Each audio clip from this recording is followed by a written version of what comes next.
Hello everyone, এখন আমরা নবম দশম শ্রেণীর উচ্চতর গণিত বইয়ের অধ্যায় 3-এর উপপাদ্য নম্বর 4 করব। তো উপপাদ্য নম্বর 4 হচ্ছে, যে কোনো ত্রিভুজের সূক্ষ্মকোণের বিপরীত বাহুর উপর অঙ্কিত বর্গক্ষেত্র অপর দুই বাহুর উপর অঙ্কিত বর্গক্ষেত্রদ্বয়ের ক্ষেত্রফলের সমষ্টি অপেক্ষা ওই দুই বাহুর যে কোনো একটি ও তার উপর অপরটির লম্ব বিক্ষেপের অন্তর্গত আয়তক্ষেত্রের ক্ষেত্রফলের দ্বিগুণ পরিমাণ কম। তো সাধারণ নির্বাচনটি এখন আমরা একটি চিত্রের মাধ্যমে দেখব। তো এখানে বলা হয়েছে যে কোনো ত্রিভুজের সূক্ষ্মকোণের বিপরীত বাহুর উপর অঙ্কিত বর্গক্ষেত্র, অর্থাৎ কোন ত্রিভুজের সূক্ষ্মকোণ নিয়ে কাজ করতে হবে। এখন সূক্ষ্মকোণ তো স্থূলকোণী ত্রিভুজের মধ্যেও আছে এবং সূক্ষ্মকোণী ত্রিভুজের মধ্যেও আছে, তাই এখানে আমরা একটি সূক্ষ্মকোণী ত্রিভুজ এবং একটি স্থূলকোণী ত্রিভুজ নিয়ে কাজ করব। তো প্রথমে আমরা সি কে নির্দিষ্ট সূক্ষ্মকোণ হিসেবে ধরে নিই। উভয় ত্রিভুজের ক্ষেত্রে সি হলো আমাদের সূক্ষ্মকোণ। তাহলে সি এর বিপরীত বাহু অর্থাৎ এবি, এবি এর উপর যদি আমরা একটি বর্গক্ষেত্র অঙ্কন করি, তাহলে এই বর্গক্ষেত্রের ক্ষেত্রফল হবে এবি স্কয়ার। অনুরূপভাবে স্থূলকোণী ত্রিভুজের ক্ষেত্র আঁকা যায় এবি স্কয়ার। তো বলা ছিল কোন ত্রিভুজের সূক্ষ্মকোণের বিপরীত বাহুর উপর অঙ্কিত বর্গক্ষেত্র অর্থাৎ এবি স্কয়ার হবে অপর দুই বাহুর উপর অঙ্কিত বর্গক্ষেত্রদ্বয়ের ক্ষেত্রফলের সমষ্টি, অর্থাৎ এই সূক্ষ্মকোণের সংলগ্ন যে দুটি বাহু ছিল অর্থাৎ এসি এবং বিসি, এটি ক্ষেত্র সেম এসি এবং বিসি, এসি এবং বিসি এর উপর যদি বর্গক্ষেত্র অঙ্কন করা হয় তাহলে তাদের ক্ষেত্রফলের সমষ্টির এটি হবে এসি স্কয়ার এবং এটি হবে বিসি স্কয়ার। অর্থাৎ এবি স্কয়ার হবে এসি স্কয়ার এবং বিসি স্কয়ার সমষ্টি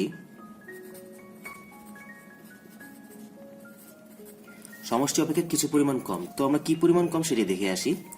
ওই দুই বাহুর যে কোনো একটি ও তার উপর অপর বাহুর লম্ব বিক্ষেপের অন্তর্গত আয়তক্ষেত্রের ক্ষেত্রফলের দ্বিগুণ পরিমাণ কম। অর্থাৎ ওই দুই বাহুর যে কোনো একটি, আমরা শেষে যে দুই বাহু নিয়ে কাজ করেছি সেই দুই বাহুর মধ্যে যে কোনো একটি, তো আমরা ইউজুয়ালি নিচের বাহুটাকে নিই, তাহলে হবে বিসি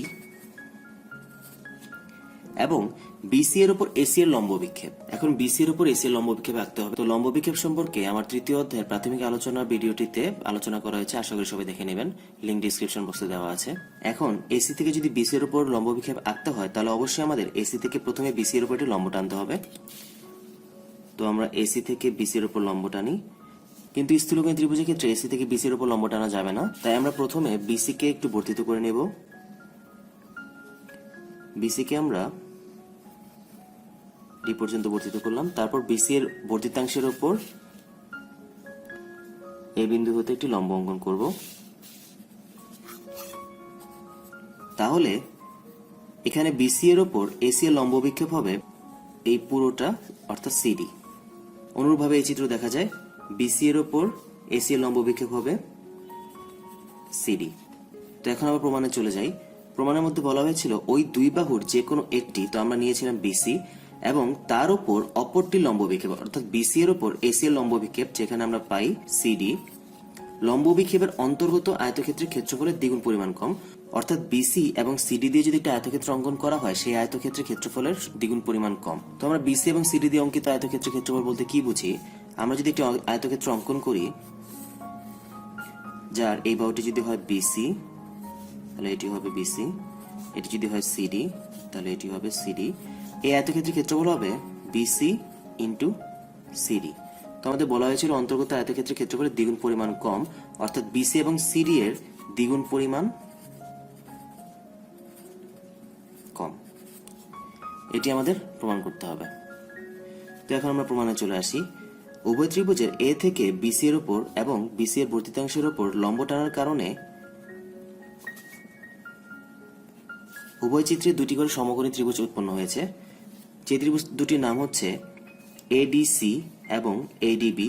এই ত্রিভুজের ক্ষেত্র এডিসি এবং এডিবি, ত্রিভুজ এডিসি এবং ত্রিভুজ এডিবি। এখন আমরা এই দুটি ত্রিভুজ নিয়ে কাজ করব। তো প্রথমে আমরা কোন ত্রিভুজটি নিয়ে কাজ করব? একটা ব্যাপার মনে রাখলে ভালো হয়, এখানে প্রমাণের মধ্যে লেফট হ্যান্ড সাইডের মধ্যে যে মানটি আছে সেই মানটি যে ত্রিভুজ হতে পাওয়া যায়, তো সেই ত্রিভুজের কাজটি যদি আমরা পরে করি তাহলে আমাদের জন্য বেটার হয়, অথবা আগে করলেও কোনো সমস্যা নেই, আগে করলেও করা যাবে, কিন্তু আমরা সেই ত্রিভুজটি কাজটি পরে করব। তো প্রথমেই ত্রিভুজ এডিসি হতে দেখা যাক কি পাওয়া যায়। ত্রিভুজ এডিসি এর মধ্যে যদি আমরা পিথাগোরাস সূত্র অ্যাপ্লাই করি তাহলে সমকোণের বিপরীত বাহু হচ্ছে এসি, তাহলে অতিভুজ স্কয়ার অর্থাৎ এসি স্কয়ার সমান পাওয়া যাবে AD square plus CD square, CD square. এটি হচ্ছে আমাদের 1 নম্বর সমীকরণ। এবং দ্বিতীয় ত্রিভুজের ক্ষেত্রে ত্রিভুজ এডিবি নিয়ে যদি কাজ ত্রিভুজ এডিবি অথবা এই ত্রিভুজের ক্ষেত্রে ত্রিভুজ এডিবি এডিবি যদি আমরা পিথাগোরাসের সূত্র অ্যাপ্লাই করি তাহলে এডিবি এর বিপরীত বাহু দাঁড়াচ্ছে এবি, এখানেও এডিবি এর বিপরীত বাহু দাঁড়াচ্ছে এবি, অর্থাৎ এবি হচ্ছে আমাদের অতিভুজ। তাহলে বলা যাবে এবি স্কোয়ার সমান সমান AD square plus BD square. তো এটি হচ্ছে আমাদের 2 নম্বর সমীকরণ। এখন একটা ব্যাপার লক্ষ্য করি, 1 নম্বর চিত্রে বিডি সমান সমান বিসি মাইনাস সিডি বলা যাচ্ছে, কিন্তু 2 নম্বর চিত্রে বিডি সমান সমান সিডি মাইনাস বিসি বলা যাচ্ছে। তো ব্যাপারটা খাতায় লিখলে এরকম দাঁড়ায়, প্রথম চিত্রে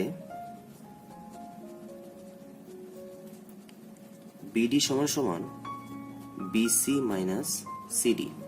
এখন আমরা যদি উভয় পক্ষে বর্গ করে দিই তাহলে দাঁড়ায় বিডি স্কোয়ার সমান সমান BC minus CD whole square. তো এটিকে সূত্রে ফেলে পাওয়া যাবে BC square minus 2 into BC into CD plus CD square. আবার দ্বিতীয় চিত্র হতে পাই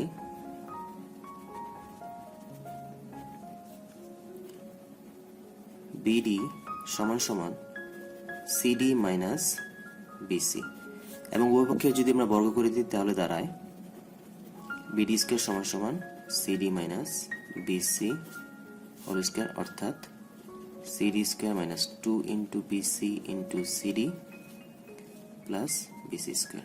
তো এটাকে আমরা একটু সাজিয়ে এভাবেও লিখতে পারি BC square minus 2 into BC into CD plus CD square, অর্থাৎ বিসি এবং সিডি কে জাস্ট স্থান অদল বদল করেছে। তো আমরা যদি একটা জিনিস লক্ষ্য করি, প্রথম চিত্রের ক্ষেত্রেও বিডি স্কোয়ার সমান সমান BC square minus 2 into BC into CD plus CD square ছিল, এবং দ্বিতীয় চিত্রের ক্ষেত্রেও বিডি স্কোয়ার সমান সমান BC square minus 2 into BC into CD plus CD square আসছে।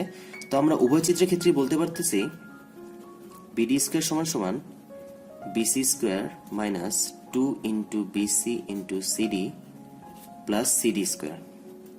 তো এটাকে যদি আমরা 3 নং সমীকরণ দিই, তো এই 3 নং সমীকরণের বিডি স্কোয়ারের মান আমরা যদি 2 নং সমীকরণে বসিয়ে দিই তাহলে ব্যাপারটা এরকম দাঁড়ায় এবি স্কোয়ার সমান সমান AD square plus BD square পরিবর্তে আমরা এখন এই মানটি বসিয়ে দেব BC square minus 2 into BC into CD plus CD square. তো এটিকে একটু সাজিয়ে লিখলে পাই AD square plus CD square, অর্থাৎ সিডি স্কোয়ারকে ফার্স্টে নিয়ে আসছি, plus BC square minus 2 into BC into CD. তো এখানে 1 নং সমীকরণ হতে দেখা যাচ্ছে AD square plus CD square সমান সমান এসি স্কোয়ার। তাহলে আমরা AD square plus CD square পরিবর্তে বসাতে পারি AC square plus BC square minus 2 into BC into CD. তো এটি আমাদের প্রমাণ। তো এই প্রমাণতে আরেকটা ব্যাপার লক্ষ্য করা যায়, এখানে এবি স্কোয়ার হচ্ছে AC square plus BC square minus 2 into BC into CD, অর্থাৎ এসি স্কোয়ারকে এবং বিসি স্কোয়ার যদি যোগ করা হয় তার থেকে যদি কিছু অংশ বাদ দেওয়া হয় তাহলে কিন্তু আমাদের এবি স্কোয়ার মানটা চলে আসে। তাহলে বলা যাচ্ছে এবি স্কোয়ার মানটি অবশ্যই এসি স্কোয়ার এবং বিসি স্কোয়ারের সমষ্টি থেকে কিছু পরিমাণ কম, অর্থাৎ বলা যাবে AB square is less then AC square plus BC square. অর্থাৎ সূক্ষ্মকোণী ত্রিভুজের সূক্ষ্মকোণের বিপরীত বাহুর উপর অঙ্কিত বর্গক্ষেত্র অপর 2 বাহুর উপর অঙ্কিত বর্গক্ষেত্রের ক্ষেত্রফলের সমষ্টি থেকে কম। ধন্যবাদ সবাইকে।